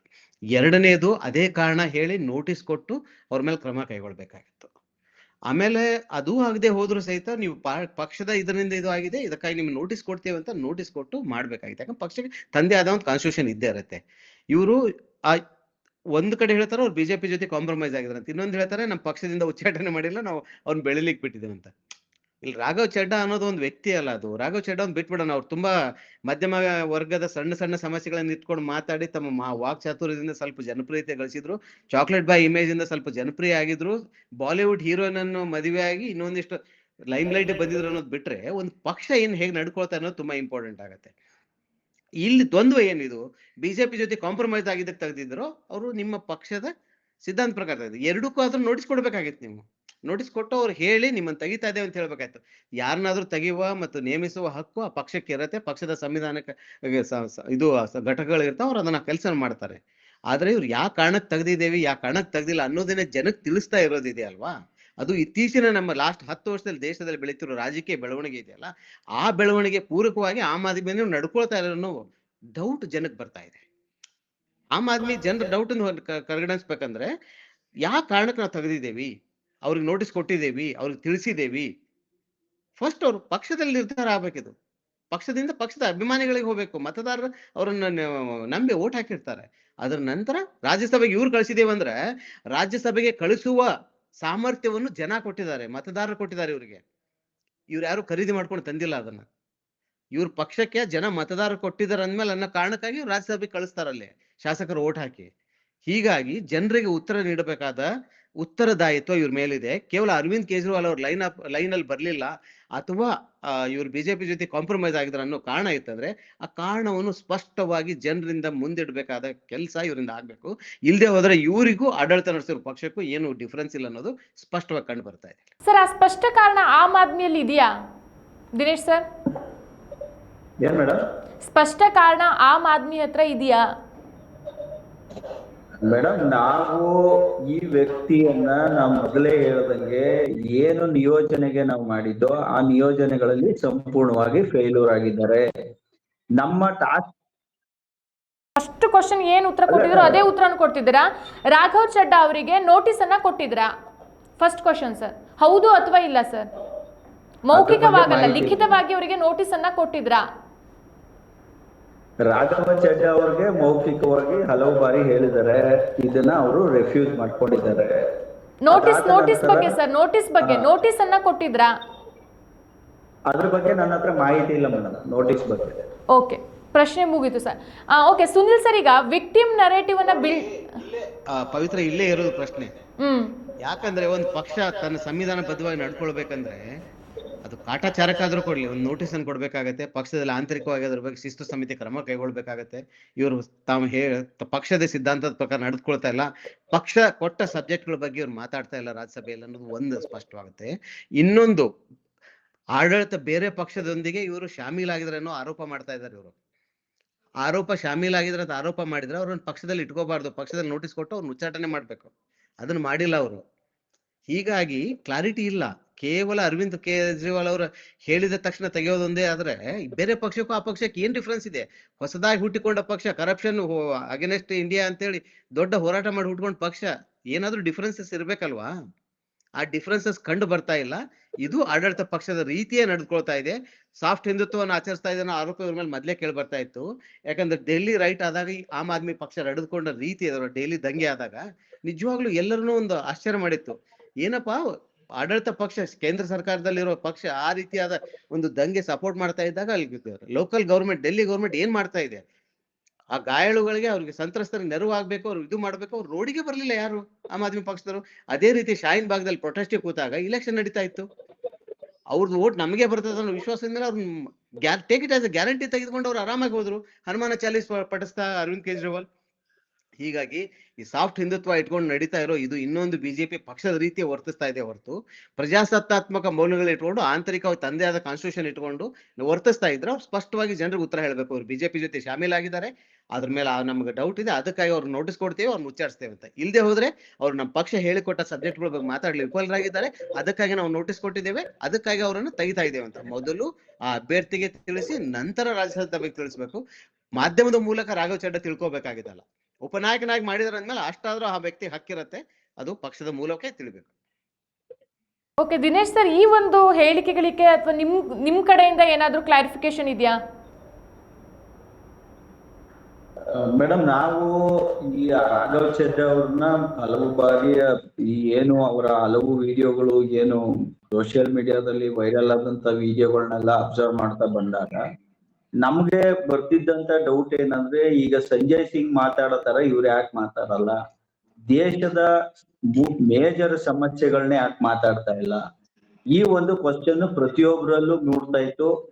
ಮತ್ತೆ ಈಗೇನ್ ಅತೀಶ್ ಅವ್ರು ಹೇಳ್ದಂಗೆ ಇವತ್ತು ಬಿಜೆಪಿ ಕಂಕ್ಳಲ್ಲಿ ಕೂತ್ಕೊಂಡಿರೋಂತ ಯಾರು ರಾಘವ್ ಚಡ್ಡಾ ಅವರು ಪಕ್ಷದ ನಡೆಯನ್ನ ಹಿಂಬಾಲಿಸ್ಬೇಕಾಗಿತ್ತು. ಅದನ್ನು ಸಂಪೂರ್ಣವಾಗಿ ಪಕ್ಷವನ್ನೇ ವಿಫಲಗೊಳಿಸುವಂತ ಕೆಲಸಗಳನ್ನ ಮಾಡಿದ್ರು. ಪಕ್ಷದಿಂದ ಮೇಲೋದಂತ ಕೇಳಿದ್ರಲ್ವಾ, ಅದೇ ರೀತಿ ಸೋಷಿಯಲ್ ಮೀಡಿಯಾದಲ್ಲಿ ಜನನು ಕೇಳ್ತಿದ್ದಾರೆ ಬಿಜೆಪಿಗೆ ಮತ್ತು ಆಮ್ ಆದ್ಮಿಗೆ ಏನ್ ವ್ಯತ್ಯಾಸ ಅಂತ. ಆಮ್ ಆದ್ಮಿಗೆ ಮತ್ತು ಬಿಜೆಪಿಗೆ ಏನ್ ವ್ಯತ್ಯಾಸ ಇದೆ ಅಂತ, ವ್ಯತ್ಯಾಸ ಏನು ಕಾಣ್ತಾ ಇಲ್ಲ ಅಂತ ಹೇಳ್ತಿದ್ದಾರೆ ಜನ. ಅದಕ್ಕೆ ಕಾರಣಗಳು ಎದುರಿಗೆ ಇದೆ, ಅದನ್ನ ಮತ್ತೆ ಬಿಡಿಸಿ ಹೇಳ್ಬೇಕಂತ ಇಲ್ಲ. ಈಗ ನಾವು ಇನ್ನೂ ಒಂದು ಅವಕಾಶ ಕೊಟ್ಟಿದೀವಿ, ಅವರು ಆ ಪಕ್ಷದಲ್ಲೇ ಉಳ್ಕೊಂಡು ಪಕ್ಷ ಪರ ಕೆಲಸ ಮಾಡ್ಲಿ ಅಂತ. ಆದ್ರೆ ಅವ್ರು ಏನ್ ಮಾಡಿದ್ರು, ಅವ್ರನ್ನ ಉಚ್ಚಾಟನೆ ಕೂಡ ಮಾಡಿಲ್ಲ. ಕೇವಲ ಒಂದು ಪೊಸಿಷನ್ ಇಂದ ಅವ್ರನ್ನ ತೆಗೆದ ತಕ್ಷಣ ಅವ್ರು ಏನ್ ಮಾಡಿದ್ರು, ನೆಕ್ಸ್ಟ್ ಡೇ ನೆಕ್ಸ್ಟ್ ಮೂವ್ಮೆಂಟ್ ಏನ್ ಮಾಡಿದ್ರು, ಅವ್ರು ಸೋಷಿಯಲ್ ಮೀಡಿಯಾಕ್ ಬಂದು ಏನ್ ಮಾತಾಡಿದ್ರು. ಇಷ್ಟು ದಿವಸ ಕಾಲ ಒಬ್ಬ ಮನುಷ್ಯನ MLA ಮಾಡಿ, ಜಲಬೋರ್ಡ್ಗೆ ಇದ್ ಮಾಡಿ, ವೈಸ್ ಪ್ರೆಸಿಡೆಂಟ್ ಮಾಡಿ ತಗೊಂಡೋಗಿ ರಾಜ್ಯಸಭೆಗೆ ಕೂರಿಸಿ, 33 ವರ್ಷಕ್ಕೆ ರಾಜ್ಯಸಭೆಗೆ ಕೂರಿಸಿ ಎಲ್ಲಾ ಅಧಿಕಾರಗಳನ್ನ ಕೊಟ್ಟಿದ್ದು ಆಮ್ ಆದ್ಮಿ ಪಕ್ಷ. ಇದೇ ಕಾಂಗ್ರೆಸ್ ಬಿಜೆಪಿಗಳು ಒಂದೊಂದು ರಾಜ್ಯಸಭಾ ಸೀಟ್ಗಳನ್ನ ಎಷ್ಟು ಕೋಟಿಗಳಿಗೆ ಮಾರ್ಕತಾ ಇದಾವೆ, 30 ಕೋಟಿ, 50 ಕೋಟಿ, 100 ಕೋಟಿ ಅಂತ ಮಾರ್ಕತಾ. ಸರ್, ರಾಘವ್ ಚಡ್ಡಾ ವಿಚಾರದಲ್ಲಿ ಪಾರ್ಟಿ ಕಡೆಯಿಂದ ತಪ್ಪಾಗಿದೆ. ಯಾಕಂತಂದ್ರೆ ನೀವು ಅವರಿಗೆ ಏನು ಉಪನಾಯಕ ಸ್ಥಾನದಿಂದ ತೆಗೆದುಹಾಕಿದ್ರಿ, ನಂತರ ಅವರಿಗೆ ಸಂಸತ್ತಲ್ಲಿ ಮಾತಾಡುವಂತ ಅವಕಾಶವನ್ನ ಏನ್ ಕಡಿಮೆ ಮಾಡಿದ್ರಿ, ಅದ್ರ ನಂತರ ಪಾರ್ಟಿಗೇನು ಲಾಭ ಆಗ್ಲಿಲ್ಲ. ಅದಕ್ಕೆ ಲಾಭ ಆಗಿದ್ದು ರಾಘವ್ ಚಡ್ಡಾ ಅವರಿಗೆ. ಈಗ ರಾಘವ್ ಚಡ್ಡಾ ಅವ್ರ ಬಗ್ಗೆ ಜನರಲ್ಲಿ ಒಂದು ಸಾಫ್ಟ್ ಕಾರ್ನರ್ ಕ್ರಿಯೇಟ್ ಆಗಿದೆ, ಅದು ನಿಮ್ಗೆ ಬ್ಯಾಕ್ ಫೈರ್ ಆಗಿದ್ದಲ್ವಾ? ಇಲ್ಲ ಇಲ್ಲ ಮೇಡಮ್, ಏನಂದ್ರೆ ಒಂದು ರೀಸನ್ ಕೊಟ್ಟು ಅವರಿಗೆ ನೋಟಿಸ್ ಕೊಟ್ಟು ಮಾಡಬಹುದಿತ್ತಲ್ವಾ? ಈಗ ಒಬ್ಬ ವ್ಯಕ್ತಿ ತಮ್ಮ ಪಾರ್ಟಿಯಲ್ಲಿ ಇದ್ಕೊಂಡು ಬೇರೆ ಪಾರ್ಟಿಗೆ ಸಪೋರ್ಟ್ ಮಾಡ್ತಿದ್ದಾರೆ ಅಥವಾ ಬೇರೆ ಪಾರ್ಟಿ ಆಡ್ಸಿದ ಆಟಕ್ಕೆ ಆಟ ಆಡ್ತಿದ್ದಾರೆ ಅಂತಂದ್ರೆ ನೀವು ಅವರನ್ನ ಡೈರೆಕ್ಟ್ ಆಗಿ ಉಚ್ಚಾಟನೆ ಮಾಡಬಹುದಲ್ವಾ ಅಂತ. ಉಚ್ಚಾಟನೆ ಮಾಡಿ ಅವಕಾಶ ಕೊಟ್ಟಿದ್ದೀವಿ, ಇನ್ನ ಅವ್ರನ್ನ ಪಕ್ಷದಲ್ಲಿ ಬದಲಾವಣೆ ಆಗೋದಕ್ಕೆ. ಅವ್ರ ಕಮಿಷನ್ ಇಂದ ತೆಗೆದು ಕೂರಿಸ್ತೀವಿ ಅಷ್ಟೇ, ಅವ್ರ ಪಕ್ಷದಿಂದ ಉಚ್ಚಾಟನೆ ಮಾಡಿಲ್ಲ. ತಿದ್ಕೊಳ್ಳೋ ಟೈಮ್ ಕೊಟ್ಟಿದ್ದೀವಿ, ಅವ್ರು ತಿದ್ಕೊಳ್ಳೋಕ್ ರೆಡಿ ಇಲ್ಲ ಅಂದ್ರೆ ನಾವೇನು ಮಾಡಕ್ಕಾಗಲ್ಲ. ಅವ್ರು ಇವತ್ತು ಮಾತಾಡ್ತಾ ಇರೋ ವಿಚಾರಗಳು, ನೀವು ಸ್ವಾತಿ ಮಾಲಿವಾಲ ಬಗ್ಗೆನೂ ನೋಡಿರ್ಬೋದು, ಅವ್ರನ್ನು ರಾಜ್ಯಸಭೆ ಕಳಿಸಿದ್ದು. ಅವ್ರು ಇವತ್ತು ಪಕ್ಷದಲ್ಲಿ ಉಳ್ಕೊಂಡಿದ್ದಾರೆ, ಪಕ್ಷದ ವಿರುದ್ಧ. ಅಂದ್ರೆ ಈ is not under control, she is not under control of Aam Aadmi party. Swati ಮಾಲಿವಾಲಾನು ಅದೇ ಕತೆ ಆಗಿದೆ, ರಾಘವ್ ಚಡ್ಡಾ ಅವ್ರಿಗೂ ಅದೇ ಕತೆ ಆಗಿದೆ. ಈ ತರ ದಾರಿ ಬಿಟ್ಟು ಹೋದವ್ರನ್ನ ನಾವು ಕಂಟ್ರೋಲ್ ಮಾಡಕ್ ಆಗಲ್ಲ ಅಂದಾಗ ಸುಮ್ನೆ ಬಿಟ್ಟಿದೀವಿ. ನೆಕ್ಸ್ಟ್ ಯಾಕಂದ್ರೆ ಅವರು ಕ್ರಾಸ್ ವೋಟಿಂಗ್ ಮಾಡಬಾರ್ದು, ವಿಪ್ಪಾರು ನಾವು ಕೊಡ್ಬೋದು. ಪಕ್ಷದಿಂದ ಉಚ್ಚಾಟನೆ ಮಾಡಿದ್ರೆ ಕ್ರಾಸ್ ವೋಟಿಂಗ್ ಮಾಡ್ಕೊತಾರೆ, ವಿಪ್ಪಾರು ಮಾಡ್ಬೋದು ಅನ್ನೋದಕ್ಕೋಸ್ಕರ ನಾವ್ ಇಟ್ಕೊಂಡಿದೀವಿ. ಅಷ್ಟು ಬಿಟ್ರೆ ಸುನಿಲ್ ಸರ್ ನೀವೇನೋ ಹೇಳ್ತಾ ಇದ್ರಿ. ಓಕೆ ಸರ್, ನಾನು ಮತ್ತೆ ನಿಮ್ಮನ್ನ ಮಾತಾಡಿಸ್ತೇನೆ. ಸುನಿಲ್ ಸರ್ ನೀವೇನೋ ಹೇಳ್ತಾ ಇದ್ರಿ. ಒಂದು ಇಲ್ಲಿ ಇಂಪಾರ್ಟೆಂಟ್ ವಿಷಯ ಏನಂದ್ರೆ, ಇಡೀ ದೇಶದ ರಾಜಕೀಯ ವ್ಯವಸ್ಥೆಯನ್ನು ಕೆಡಿಸುವಲ್ಲಿ ಬಿಜೆಪಿ ಪ್ರಮುಖ ಪಾತ್ರ ವಹಿಸಿದೆ. ಅದರಲ್ಲಿ ಎರಡು ಮಾತಿಲ್ಲ. ಎಲ್ಲಾ ಪಕ್ಷಗಳ ನಾಯಕರನ್ನು ತನ್ನ ಹತ್ರ ಸೆಳೆಯಲಿಕ್ಕೆ ಹಲವಾರು ಕ್ರಮಗಳನ್ನು ಕೈಗೊಳ್ಳುತ್ತದೆ. ಇಡೀ ಇದನ್ನು ಹಿಂದೆ ಬೆನ್ನ ಹತ್ತಿಸತ್ತೆ, ಆಪರೇಷನ್ ಕಮಲ ಮಾಡತ್ತೆ, ಬೇರೆ ರೀತಿಯ ಒತ್ತಡವನ್ನು ತರುತ್ತೆ. ಹಲವಾರು ಪಕ್ಷದ ನಾಯಕರು ಹಲವಾರು ರೀತಿಯಲ್ಲಿ ಹೋಗಿ ವಾಷಿಂಗ್ ಮಿಷಿನ್ ಅಲ್ಲಿ ಇದ್ದು ಪರಿಶುದ್ಧರಾಗಿ ಬಂದಿದ್ದಾರೆ. ಅದಕ್ಕಾಗಿ ಸ್ವಾತಿ ಮಾಲಿವಾಲ್ ಅವ್ರ ಎಕ್ಸಾಂಪಲ್ ಕೊಟ್ಟರು. ಬಟ್ ಅವ್ರು ಹೇಳ್ತಾ ಇರೋದ್ರಲ್ಲಿ ದ್ವಂದ್ವ ಇದೆ. ನಾ ಹೇಳ್ತಾ ಇರೋದು, ಬಿಜೆಪಿ ಆ ರೀತಿ ಮಾಡ್ತಾ ಇರೋದು ನಮ್ಗೆಲ್ಲ ಗೊತ್ತೋದು. ಅದಕ್ಕಾಗಿ ಅವರನ್ನು ವಿರೋಧಿಸುವ ತುಂಬಾ ಸ್ವಲ್ಪ ಸಂವಿಧಾನಾತ್ಮಕವಾಗಿ ಇಷ್ಟಪಡುವ ಎಲ್ಲ ವ್ಯಕ್ತಿಗಳು ಆ ನಡೆಗಳನ್ನು ವಿರೋಧಿಸ್ತಾ ಇದ್ದಾರೆ. ಅದ್ರಲ್ಲಿ ಮುಖ್ಯವಾಗಿ ಸಂವಿಧಾನ ಪರವಾಗಿದ್ದೇವೆ, ನಾವು ನಮ್ಮ ಪಕ್ಷದ ಸಂವಿಧಾನದ ಬದ್ಧವಾಗಿ ನಡ್ಕೋತೀವಿ ಅಂತ ಹೇಳೋರು, ಅವರನ್ನು ನಾವು ಇಟ್ಕೊಂಡಿದ್ದೀವಿ, ಬದಲಾಯಿಸ್ತೇವೆ, ಸುಧಾರಿಸ್ತೇವೆ ಅಂತಾರೆ. ಅವ್ರು ಕೇವಲ ವಿಪ್ ಕೊಡ್ಲಿಕ್ಕಾಗಿ ಮಾತ್ರ ಇಟ್ಕೊಂಡಿದ್ದೀವಿ ಅಂತ ಹೇಳ್ತಾರೆ. ಹೇಗೆ ಇದು? ಇವರು ಅವರನ್ನು ಸೋಷಿಯಲ್ ಮೀಡಿಯಾದ ಮೂಲಕ ತಿಳಿಸಿರೋರಿಗೆ ಅವರು ಸೋಷಿಯಲ್ ಮೀಡಿಯಾದ ಮೂಲಕ ಬಂದೇ ಉತ್ತರ ಕೊಡ್ತಾರೆ.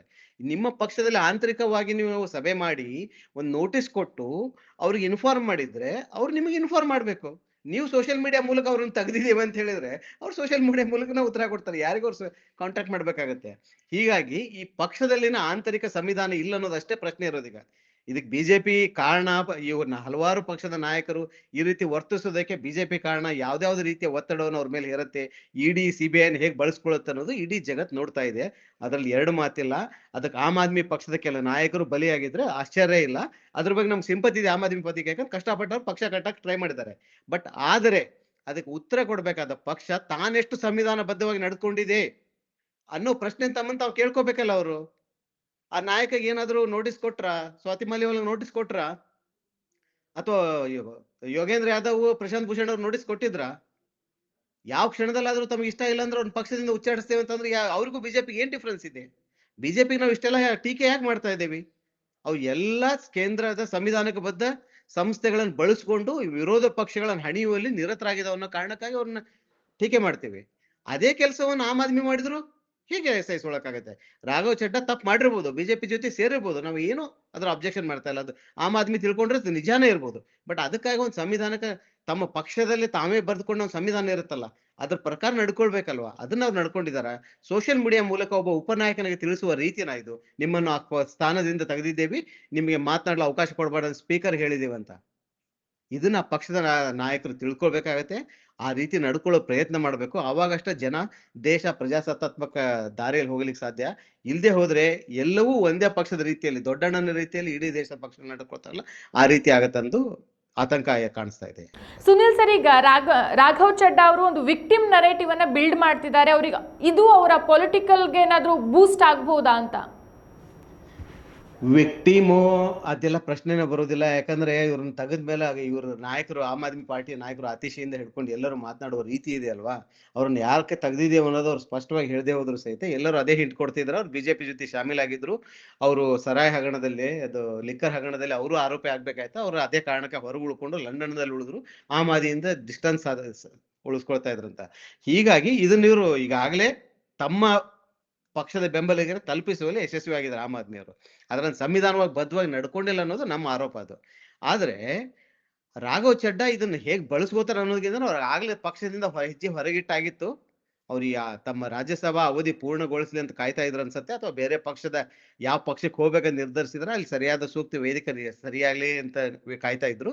ಅವರಾಗಿ ಹೋಗುವ ಮೊದಲೇ ನಾವಾಗಿ ಅವ್ರನ್ನ ತೆಗೆದಿದ್ದೀವಿ ಅನ್ನೋ ಇದು ನಮಗ್ ಸಿಗ್ಲಿ ಅನ್ನೋ ಕಾರಣಕ್ಕಾಗಿ ಆಮ್ ಆದ್ಮಿ ಪಕ್ಷ ಈ ಕ್ರಮ ಕೈಗೊಂಡಿದೆ.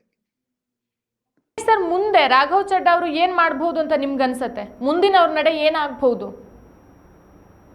ನೀವ್ ಹೇಳ್ದಂಗೆ ಆಮ್ ಆದ್ಮಿಲೇ ಇದ್ಕೊಂಡು ನೀವೇನೋ ಚೇಂಜ್ ಮಾಡ್ಬೇಕು ಅಂತಂದ್ರಲ್ವಾ, ಆ ರೀತಿ ಅವ್ರು ಬದಲಾಗ್ತಾರಾ ಅಥವಾ ಬೇರೆ ಬೇರೆ ಪಾರ್ಟಿಯನ್ನ ನೋಡ್ಕೊಂಡು ಹೋಗ್ಬೋದಾ? ನಾವೊಂದು ಅವಕಾಶ ಕೊಟ್ಟಿದೀವಿ. ಅವರು ಮುಂದಿನ ದಿನಗಳಲ್ಲಿ ಬದಲಾಗಿ ಪಕ್ಷದಲ್ಲಿ ಉಳ್ಕೊಂಡ್ರೆ ಅದು ಒಳಿತು. ಅದನ್ನು ಯಾಕಂದ್ರೆ ನಮ್ಮ ಮೂಲ ಕಾರ್ಯಕರ್ತ, ಅದರಿಂದ ಪಕ್ಷ ಸಂಘಟನೆ ಟೈಮಿಂದ ಬಂದಿರೋರು, ಅದರಿಂದ ನಾವು ಅವರನ್ನ ಉಚ್ಚಾಟನೆ ಮಾಡಿಲ್ಲ.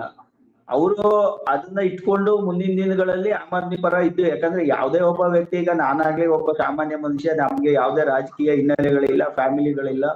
ನಾವು ಈ ಪಕ್ಷದಲ್ಲಿ ಏನೇ ಕೆಲಸ ಕೊಟ್ರು ಮಾಡ್ತೀವಿ. ಕೊಡ್ಲಿಲ್ಲ ಅಂದ್ರೂ ಅದಕ್ಕೂ ಸುಮ್ನೆ ಆಗ್ತೀವಿ. ನಾವು ಕೊಡ್ಲಿಲ್ಲ ಅಂತಾನು ಆರೋಪ ಮಾಡಲ್ಲ, ಕೊಟ್ರು ಅಂತಾನು ನಾವು ಅಪ್ರಿಶಿಯೇಟ್ ಮಾಡಲ್ಲ. ಯಾಕಂದ್ರೆ ಪಕ್ಷದಲ್ಲಿ ಒಂದು ಕೆಲಸಗಳಿರುತ್ತೆ, ವೃತ್ತಿ ಇರುತ್ತೆ. ನಾವು ಒಬ್ಬ ಸಾಮಾನ್ಯ ಕಾರ್ಯಕರ್ತನಾಗಿ ಕೆಲಸ ಮಾಡ್ಬೇಕು ಹೊರತು, ಯಾಕಂದ್ರೆ ನಾವು ನಮ್ಮ ಹಿತಕ್ಕೆ ನಾವು ಕೆಲಸ ಮಾಡ್ತಾ ಇಲ್ಲ. ಆಮ್ ಆದ್ಮಿ ಪಕ್ಷದಲ್ಲಿ ಜನರ ಹಿತಕ್ಕಾಗಿ, ಮುಂದಿನ ಪೀಳಿಗೆ ಹಿತಕ್ಕಾಗಿ ನಾವು ಕೆಲಸ ಮಾಡ್ತಾ ಇರೋದು. ಸಿಸ್ಟಮ್ ನ ಸರಿಪಡಿಸೋದಕ್ಕೆ ಕೆಲಸ ಮಾಡ್ತಾ ಇದ್ದೀವಿ. ಆಪ್ ಹುಟ್ಟದಾಗಿಂದ ಹೇಳ್ಕೊಂಡಿದ್ದು ಏನಂತಂದ್ರೆ, ಆಪ್ನ ಫಿಲಾಸಫಿನೇ ಏನು ಅಂತಂದ್ರೆ ಜನಸಾಮಾನ್ಯರ ಪಕ್ಷ ಅಂತ. ಜನರ ಸಣ್ಣ ಸಣ್ಣ ಪ್ರಶ್ನೆಗಳನ್ನ ಸಂಸತ್ತಲ್ಲಿ ಎತ್ತೋದು ತಪ್ಪ. ಹಾಗಾದ್ರೆ ಆಪ್ ಏನಾದ್ರೂ ಈಗ ಬಿಗ್ ಇಶ್ಯೂಸ್ ಓನ್ಲಿ ಅನ್ನೋ ಪಕ್ಷ ಆಗ್ತಾ ಇದೆಯಾ? ಇಲ್ಲ ಮೇಡಮ್, ನಾವ್ ಹೇಳ್ತಾ ಇರೋದು ಜನರ ಮೇಜರ್ ಸಮಸ್ಯೆಗಳನ್ನ ಮಾತಾಡ್ಬೇಕು. ಅಲ್ಲಿ ಕೊಡೋ ಸಮಯ ಕಡಿಮೆ ರಾಜ್ಯಸಭೆಯಲ್ಲಿ. ಈಗ ಬೇರೆ ಬೇರೆ ಎಲ್ಲಾ ವಿಚಾರಗಳನ್ನ ಹೇಳೋದಕ್ಕೆ ಅಲ್ಲಿ ಆಗೋದಿಲ್ಲ. ಕೊಡದೆ ಕೆಲವು ಸಮಯಗಳು, ಅದರಲ್ಲಿ ಜನರಿಗೆ ಅದರಿಂದ ಅನುಕೂಲ ಆಗುವಂತದ್ದು ಇರ್ಬೇಕು, ತುಂಬಾ ಅನುಕೂಲ ಆಗುವಂತದ್ದು ಇರ್ಬೇಕು. ಯಾವ್ದೋ ಒಂದು ಈಗ ಫ್ರೂಟ್ ಬಾಟ್ಲ್ ಮೇಲಿರೋ ಹೆಸರುಗೂ ಅದ್ರಲ್ಲಿರೋ ಕಂಟೆಂಟ್ಗೆ ಅಂತ ಅಂದಾಗ ಅದಕ್ಕೆ ಆಲ್ರೆಡಿ ಗೌರ್ಮೆಂಟ್ ಅಲ್ಲಿ ಪಾಲಿಸಿ ಮಾಡಿ ಬಿಟ್ಬಿಟ್ಟಿದ್ದಾರೆ. ಈಗ ನಾವು ಫ್ರೂಟ್ ಬಾಟ್ಲದು ಅಲ್ಲಿ ಶುಗರ್ ಇದೆ, ಹೌದು, ಇವುಗಳನ್ನ ನೀವು ಸಣ್ಣ ಸಣ್ಣ ಡೈರೆಕ್ಟ್ ಆಗಿ ಒಂದು PIL ಕೂಡ ನಾವು ಇದ್ ಮಾಡ್ಬೋದು. ಆದ್ರೆ ರಾಜ್ಯಸಭೆಯಲ್ಲಿ ಮಾತಾಡ್ಬೇಕಾದ ವಿಚಾರಗಳು, ಜ್ವಲಂತ ಸಮಸ್ಯೆಗಳು ಸಾಕಷ್ಟಿದೆ. ಇವತ್ತು ನಾವು ನೋಡ್ದಂಗೆ ಕಾಂಗ್ರೆಸ್ ಅಲ್ಲೂ ಕೂಡ ಆ ಜ್ವಲಂತ ಸಮಸ್ಯೆಗಳನ್ನ ಎತ್ತಿ ಹಿಡಿದು ಮಾತಾಡ್ತಾ ಇಲ್ಲ. ಯಾಕಂದ್ರೆ ಅವ್ರಿಗೂ ಕೂಡ ಯಾವ್ದೋ ಹೆರಾಲ್ಡ್ ಹಗರಣ, ಇನ್ನೊಂದ್ ಹಗರಣ ಅಂತ ಅವ್ರಿಗೂ ಎದುರಿಸ್ಕೊಂಡು ಬ್ಲಾಕ್ ಮೇಲ್ ಮಾಡ್ಕೊಂಡು ಕೂತಿದ್ದಾರೆ. ಇವಾಗ ಮಾತಾಡ್ಬೇಕಾದಂತ ಪಕ್ಷ ಅಂದ್ರೆ AAP ಒಂದೇ. ಅವ್ರಿಗೂ ನೀವು ಉದ್ಯೋಗದ ಬಗ್ಗೆ ಮಾತಾಡ್ಬೇಡಿ, ಡಿಮಾನಿಟೈಸೇಷನ್ ಹಗರಣದಲ್ಲಿ ಆದಂತ ಕೆಲಸಗಳನ್ನ ಮಾತಾಡ್ಬೇಡಿ. ಈ ಏನು ದೇಶವನ್ನ ಹಳ್ಳ ಇಡ್ಸಿದ್ದಾರೆ, ಈ ವಿಚಾರಗಳನ್ನ ಮಾತಾಡ್ಸದೆ ತಾನೇ ಜನರಿಗೆ ಅರಿವು ಗೊತ್ತಾಗೋದು. ದೇಶ ಯಾಕೆ ಇಷ್ಟು ಸಾಲ ಮಾಡ್ತಾ ಇದೆ ಅನ್ನೋದು ಗೊತ್ತಾಗೋದು. ಈಗ ಮತ್ತೆ ಇನ್ನೂ ಒಂದ್ ಹೇಳ್ತೀನಿ, ಪಂಜಾಬ್ಗೆ ಎಷ್ಟೊಂದು ಅನುದಾನಗಳು ಇನ್ನೂ ಕೊಟ್ಟಿಲ್ಲ. ಕರ್ನಾಟಕಕ್ಕೆ ಹೇಗೆ ಅನುದಾನಗಳು ಕೊಟ್ಟಿಲ್ಲ, ಆ ರೀತಿ ಪಂಜಾಬ್ಗೆ ಸಾಕಷ್ಟು ಅನುದಾನಗಳನ್ನ ಇನ್ನೂ ರಿಲೀಸ್ ಮಾಡಿಲ್ಲ. ಈ ವ್ಯಕ್ತಿ ಪಂಜಾಬ್ ಇಂದ ರಾಜ್ಯಸಭೆಗೆ ಹೋದ್ಮೇಲೆ ಪಂಜಾಬ್ನ ಸಮಸ್ಯೆಗಳ ಬಗ್ಗೆ ಮಾತಾಡ್ಬೇಕಿತ್ತು. ಪಂಜಾಬ್ ಅಲ್ಲಿ ಫ್ಲಡ್ ಆಗಿ ಸಾಕಷ್ಟು ನಷ್ಟ ಆಯ್ತು. ಅದ್ರ ಬಗ್ಗೆನೂ ಕೇಂದ್ರ ಸರ್ಕಾರ ಅದಕ್ಕೆ ಇವರು ಮನವಿಗಳನ್ನ ಕೊಡ್ಲಿಲ್ಲ, ರಾಜ್ಯಸಭೆಯಲ್ಲಿ ಮಾತಾಡ್ಲಿಲ್ಲ.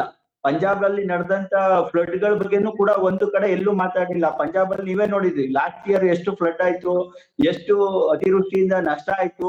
ಅದ್ರ ಬಗ್ಗೆ ಒಂದು ದಿವಸ ಚಕಾರ ಎತ್ತಿಲ್ಲ.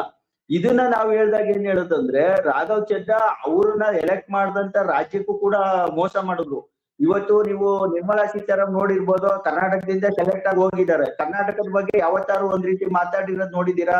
ಕರ್ನಾಟಕಕ್ಕೆ ಫೈನಾನ್ಷಿಯಲ್ ಲಾಸ್ ಆಗಿರೋದ್ರ ಬಗ್ಗೆ ಯಾವತ್ತಾರು ಮಾತಾಡಿರೋದ್ ನೋಡಿದೀರಾ? ಮಾತಾಡಲ್ಲ. ಈಗ ಈ ತರ ಇದ್ದಾಗ ರಾಜ್ಯಕ್ಕೂ ಮೋಸ ಮಾಡ್ದಂಗೆ, ಪಕ್ಷಕ್ಕೂ ಮೋಸ ಮಾಡ್ದಂಗೆ ಇಂಥ ವ್ಯಕ್ತಿಗಳು ಬಿಸ್ಕೆಟು, ಜ್ಯೂಸು, ಸಮೋಸ ಅಂತ ಎಷ್ಟು ದಿವಸ ನಾವು ತಾಳ್ಮೆಯಿಂದ ಇರಕ್ಕಾಗತ್ತೆ? ಅದಕ್ಕೆ ಅವ್ರ ಸ್ಥಾನಕ್ಕೆ ಇನ್ನೊಬ್ರನ್ನ ಕೂರಿಸಿದೀವಿ. ಅವ್ರು ಪರ್ಫಾರ್ಮ್ ಮಾಡಿಲ್ಲ ಅಂದ್ರೆ ಅವ್ರನ್ನ ತೆಗೆದು ಇನ್ನೊಬ್ರನ್ನ ಕೂರಿಸ್ತೀವಿ. ಪಕ್ಷದಿಂದ ನಾವೇನ್ ಕಿತ್ತಾಕಿಲ್ವಲ್ಲ, ಅವ್ರಿಗೆ ಅವಕಾಶಗಳು ಕೊಟ್ಟಿದೀವಿ. ನೀವು ಮೂಲ ಕಾರ್ಯಕರ್ತರು, ಇನ್ನೂ ಬದಲಾಗಕ್ ಟೈಮ್ ಇದೆ, ಬದಲಾಗ್ರಿ, ಪಕ್ಷದಲ್ಲಿ ಉಳ್ಕೊಳ್ಳಿ, ಪಕ್ಷವನ್ನ ಸಂಘಟಿಸಿ ಅಂತ ಹೇಳ್ತಾ ಇದೀವಿ. ಪಕ್ಷ ಸಂಘಟನೆಯಲ್ಲಿ ಎಲ್ಲೂ ವರ್ಕ್ ಮಾಡ್ತಾ ಇಲ್ಲ. ಡೆಲ್ಲಿ ಎಲೆಕ್ಷನ್ ಅಲ್ಲಿ ಇನ್ವಾಲ್ವ್ ಆಗಿಲ್ಲ. ಡೆಲ್ಲಿ ವಿಧಾನಸಭಾ ಎಲೆಕ್ಷನ್ ಅಲ್ಲಿ ಎಲ್ಲೂ ಕಾಣಿಸ್ಕೊಳ್ಳಿಲ್ಲ. ಡೆಲ್ಲಿ ವಿಧಾನಸಭಾ ಎಲೆಕ್ಷನ್ಗೆ ಒಂದು ಕಡೆನೂ ಅವ್ರು ಬಂದು ಪ್ರಚಾರನೂ ಕೂಡ ಮಾಡ್ಲಿಲ್ಲ. ಪಂಜಾಬ್ ಅಲ್ಲಿ ಮಾಡ್ಲಿಲ್ಲ. ಇದ್ರು ಸಹ ಇಷ್ಟು ದಿನ ನೀವು ವೇಟ್ ಮಾಡಿದ್ ಯಾಕೆ ಅಂತಾನೆ ಗೊತ್ತಾಗ್ತಿಲ್ಲ. ಇಷ್ಟೆಲ್ಲ ಆರೋಪಗಳಿದ್ರು ಮತ್ತೆ ಅವಕಾಶ ಕೊಡ್ತಾ ಇರೋದು ಯಾಕೆ ಅಂತ ಗೊತ್ತಾಗ್ತಿಲ್ಲ. ಆಗ್ಲೇ ಸುನಿಲ್ ಸರ್ ಹೇಳ್ದಂಗೆ ಸಿಕ್ಕಾಪಟ್ಟೆ ದ್ವಂದ್ವಗಳಿದೆ ಸರ್. ಸರ್ ಗೊಂದಲ ಅಲ್ಲ ಮೇಡಮ್, ಈಗ ಮೂಲ ಕಾರ್ಯಕರ್ತರು ಯಾರು ಪಕ್ಷ ಸ್ಟಾರ್ಟ್ ಮಾಡಿ ಕಟ್ಟಿದ್ರು ಅವ್ರಿಗೆ ಅವಕಾಶಗಳು ಕೊಟ್ಟಿದೀವಿ. ಅವ್ರು ಉಳಿಸ್ಕೊಂಡು ಬೆಳೆಸ್ಕೊಂಡು ಹೋದ್ರೆ, ಯಾಕಂದ್ರೆ ಅವ್ರ ಪ್ರತಿಕೂಲ ಏನೋ ಒಂದು ಇಡಿ ಸಿಬಿಐ ಅಂತ ಎದುರ್ಕೊಂಡು ಏನಾದ್ರು ಹಿಂಗ್ ಮಾಡ್ತಿದ್ರ ಅಂತಾನು ಮಾಡ್ದು. ಈಗ ಎಲ್ಲ ಕ್ಲಿಯರ್ ಆದ್ಮೇಲೂ ಕೂಡ is not ready to do ಅಂದಾಗ, ಈಗ ಇಡಿ ಸಿಬಿಐ ಕೇಸ್ಗಳು ಖುಲಾಸೆಗಳಾದ್ರೂ ಕೂಡ ಇವರು ಇನ್ನೂ ಅವರ ನಡೆ ಬದಲಾಯಿಸ್ಕೋತಾ ಇಲ್ಲ ಅಂದ್ರೆ ಇವರು ಬದಲಾಗಲ್ಲ ಅಂತ ನಾವು ಈಗ ಸದ್ಯಕ್ಕೆ ಸೈಡ್ ಸುನಿಲ್ ಸರ್ ಈಗ ಸುನಿಲ್ ಸರ್ ಈಗ ಸೋಷಿಯಲ್ ಮೀಡಿಯಾದಲ್ಲಿ ಯಾವ ರೀತಿ ಪ್ರಶ್ನೆಗಳು ಬರ್ತಾ ಇದೆ ಅಂತಂದ್ರೆ, ವೀರಪ್ಪನ್ಗೂ ಒಳ್ಳೆ PR ಏನಾದ್ರೂ ಇದ್ದಿದ್ರೆ ಆತನನ್ನು ಸಹ ಜನ ಹೀರೋ ಮಾಡ್ತಾ ಇದ್ರು. ಅದೇ ರೀತಿ ಚಡ್ಡಾ ಅವ್ರಿಗೂ ಸಹ ಈ PR ಇರೋದ್ರಿಂದಾನೇ ಈ ರೀತಿ ಹೀರೋಯಿಸಂ ಫೀಲ್ ಬರ್ತಾ ಇದೆ ಅನ್ನೋರು ಒಂದು ಆರೋಪ ಇದೆ. ಅದ್ರ ಬಗ್ಗೆ ಏನ್ ಹೇಳ್ತಾರೆ, ಈ PR ಬಗ್ಗೆ? ನಾ ಸ್ಟಾರ್ಟಿಂಗ್ ಫಸ್ಟ್ ಕ್ವಶನ್ಗೆ ಉತ್ತರ ಅದೇ ಹೇಳಿ ಪ್ರಯತ್ನ ಮಾಡಿದೆ. ಈ ಉಲ್ಕಾಪಾತ ಆದೋ ರೀತಿಯಲ್ಲಿ ರಾಜಕೀಯ ಹೊಸ ಸಮೀಕರಣಗಳು ಹುಟ್ಕೊಳ್ತಾ ಇದಾವಲ್ಲ ರಾತ್ರೋರಾತ್ರಿ, ಈ ರೀತಿ ಚಪ್ಪಾಳೆಗಳಿಂದ ಹುಟ್ಕೊಳ್ಳೋ ನಾಯಕರಿದಾರಲ್ಲ, ನಾವು ತುಂಬಾ ನಾಯಕರು ನೋಡ್ಬೋದು. ಆದ್ರೆ ಆಡಳಿತ ಪಕ್ಷದಲ್ಲಿ ಅದನ್ನ ಸಂಭಾಳಿಸುವಂತ ದೊಡ್ಡ ಶಕ್ತಿಯಾಗಿ ಬೆಳೆದ್ಬಿಟ್ಟಿದೆ ಅದು ಬಿಜೆಪಿ. ಅದ್ರಲ್ಲಿ ತೇಜಸ್ವಿ ಇರ್ಬೋದು, ಬೆಂಗಳೂರು ದಕ್ಷಿಣ ಲೋಕಸಭಾ ಕ್ಷೇತ್ರ ಪ್ರತಿನಿಧಿಸುವ ತೇಜಸ್ವಿ ಅವರು ಇರ್ಬೋದು. ಅದೇ ರೀತಿ ಬೇಕಾದಷ್ಟು ಜನ ನಾಯಕರಿದ್ದಾರೆ, ಯುವ ನಾಯಕರು. ಇವ್ರು ಬಂದ ತಕ್ಷಣ ಎಷ್ಟೋ ಸಲ ಅವ್ರು ಎಷ್ಟು ಹಾಸ್ಯಾಸ್ಪದ ಮಾತಾಡಿದಾರೆ ಅಂದ್ರೆ, ಅಥವಾ ಎಷ್ಟು ಸಣ್ಣ ವಿಷಯಗಳನ್ನ ಮಾತಾಡ್ತಾ ಇದಾರೆ ಅಂದ್ರೆ, ಹೇಗಪ್ಪ ಇವ್ರು ನಮ್ಮನ್ನು ಪ್ರತಿನಿಧಿಸುವ ಸಂಸದರು ಅಂತ ಅನ್ಸುತ್ತೆ. ಅದೇ ರೀತಿ ರಾಘವ್ ಚಡ್ಡಾ ರಾಜ್ಯಸಭೆಯಲ್ಲಿ ಸಿಕ್ಕ ತಮ್ಮ ಅವಕಾಶವನ್ನು ಬಳಸ್ಕೊಂಡ ರೀತಿನೂ ಅದೇ ರೀತಿ ಇತ್ತು. ಅದನ್ನು ಅವ್ರ ಮಾಧ್ಯಮಗಳ ಮೂಲಕ ಮಿಡ್ಲ್ ಕ್ಲಾಸ್ ಮೆಂಟಾಲಿಟಿಯಲ್ಲಿ ಸೋಷಿಯಲ್ ಮೀಡಿಯಾ ಬಳಸ್ಕೊಂಡು ಜನಪ್ರಿಯತೆಯನ್ನು ಗಳಿಸಿದ್ದಾರೆ ಹೊರತು ಅವರು ದೇಶದ ಜ್ವಲಂತ ಸಮಸ್ಯೆಗಳನ್ನ ಇವರು ಆರೋಪ ಮಾಡ್ತಾರೆ ಆಮ್ ಆದ್ಮಿ ಪಕ್ಷ. ಅದು ಕರೆಕ್ಟ್ ಆಗಿದೆ, ಅದರಲ್ಲಿ ಎರಡು ಮಾತಿಲ್ಲ. ಬಟ್ ಆಮ್ ಆದ್ಮಿ ಪಕ್ಷ ಹೇಗೆ ನಡ್ಕೊಂಡಿದೆ ಅನ್ನೋದು ಎರಡನೇ ಪ್ರಶ್ನೆ. ಆ ಪ್ರಶ್ನೆಗೆ ಅವ್ರು ಉತ್ತರನ ಕೊಡ್ತಾ ಇಲ್ಲ. ಅವ್ರ ಉತ್ತರ ತಮ್ಮಲ್ಲಿ ತಾವು ಕಂಡುಕೊಳ್ಳೋ ಪ್ರಯತ್ನನೂ ಮಾಡ್ತಾ ಇರೋದು ಕಂಡು ಬರ್ತಾ ಇಲ್ಲ. ಆ ಕಡೆ ಕಾಂಗ್ರೆಸ್ಗೂ ಹೋಗದೆ, ಈ ಕಡೆ ಬಿಜೆಪಿಗೂ ಹೋಗದೆ ಸ್ವತಂತ್ರವಾಗಿ ನಿಂತ್ರೆ ಈಗಿರೋ PR ನ ಎಫರ್ಟ್ ಇಂದ ಗೆಲ್ಬಹುದು ಅಂತ ಅನ್ಸತ್ತಾ? ನೋಡಮ್ಮ, ಈ ದೇಶದಲ್ಲಿ ಸದ್ಯ ಪಕ್ಷೇತರವಾಗಿ ಗೆಲ್ಲುವುದು ಕಷ್ಟ ಅನ್ಸುತ್ತೆ. ಯಾಕಂದ್ರೆ ಯಾವುದೇ ರಾಜಕೀಯ ಪಕ್ಷದ ಸಿಂಬಾಲ್ ಇಲ್ಲಾರ್ದೆ ಎಂತಿಂತ ನಾಯಕರೇ ಮಣ್ಮುಕ್ಕಿದ್ದಾರೆ. ಎಷ್ಟೆಷ್ಟೋ ಪ್ರಭಾವಿ ನಾಯಕರು ತಮ್ಮದೇ ಆದ ಪಕ್ಷ ಕಟ್ಟಲಿಕ್ಕೆ ಹೋಗಿ ಮಣ್ಮುಕ್ಕಿದ್ದಾರೆ. ಇವತ್ತಿನ ರಾಜಕೀಯ ತುಂಬಾ ಬದಲಾವಣೆ ಕಂಡುಬಿಟ್ಟಿದೆ. ಇಲ್ಲಿ ಕೇವಲ ಮಾಧ್ಯಮವನ್ನು ನಿಯಂತ್ರಿಸೋದು ಮಾತ್ರವಲ್ಲ, ಹಣದ ಹೊಳೆಯೇ ಹರಿಯುತ್ತದೆ.